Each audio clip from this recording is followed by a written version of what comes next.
So I just wanted to jump on here to talk a little bit about our feeding program. We try to feed a very natural based diet, and we try to avoid as much processed feed as possible because it's high in sugar, it's high in, usually it's corn based or soy based. And I found a lot of horses get allergies. They get more itchy, they get more hyperactive when they're on that type of feed. So the basis to our feeding program is soaked alfalfa pellets.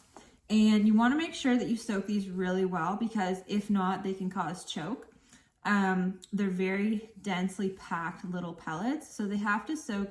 I like to soak them for at least 12 hours. So in the morning, I soak the evening feed, and in the evening, I soak the feed for the next morning. So you want to have them kind of fluffy. I don't like to soak them so they're soupy. I like to have them fluffy and just that they break apart, and you don't have to, the horse doesn't have to chew them up. They should break apart really easily. I like the alfalfa pellets because they're high in protein, and they're also high in calcium for the lactating mares. So they help to bring a mare into lactation. The other thing that I add with them is just your everyday plain whole oats. And the whole oats, besides giving a nice source of fiber and energy, they also provide phosphorus to balance out the calcium from the alfalfa. The last thing that I add, if my horses need more calories, is a mixture of ground flax seed, coconut meal, and rice bran. I tried to model this after a feed in the US that we can't get in Canada.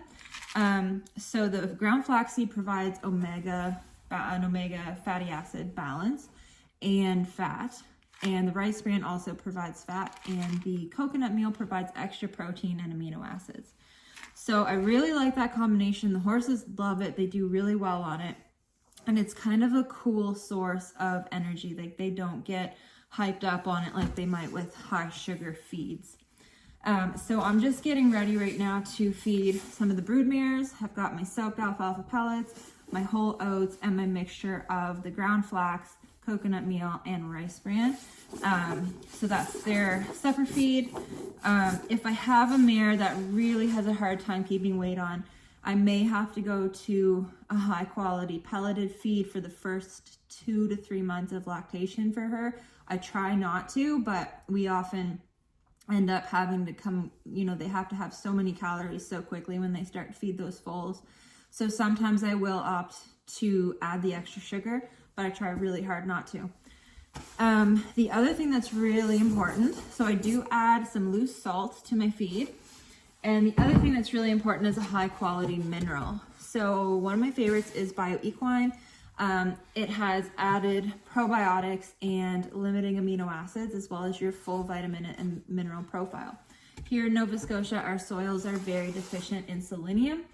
So rather than giving my foals a selenium shot when they're born, I add a mineral to the mare's feed that has selenium in it. And it really helps to prevent contracted tendons and retain placentas. And it really helps to get the foals off to a good start when their mother has good quality nutrition, not only leading into foaling, even leading into breeding. So when I get a broodmare in before I breed her, she gets started on mineral right away, so that her entire, even before she conceives that foal, she's off to a good start, and that fetus has the best nutrition it can throughout her entire pregnancy, and then into lactation, and then that foal gets onto the same mineral and the same feeding program that we feed our mares. So we're just getting ready here to soak our morning alfalfa pellets and feed some supper to some of our broodmares. We keep it all on a schedule there on the board so that everybody knows what's going on. And that's a little rundown of our feeding program.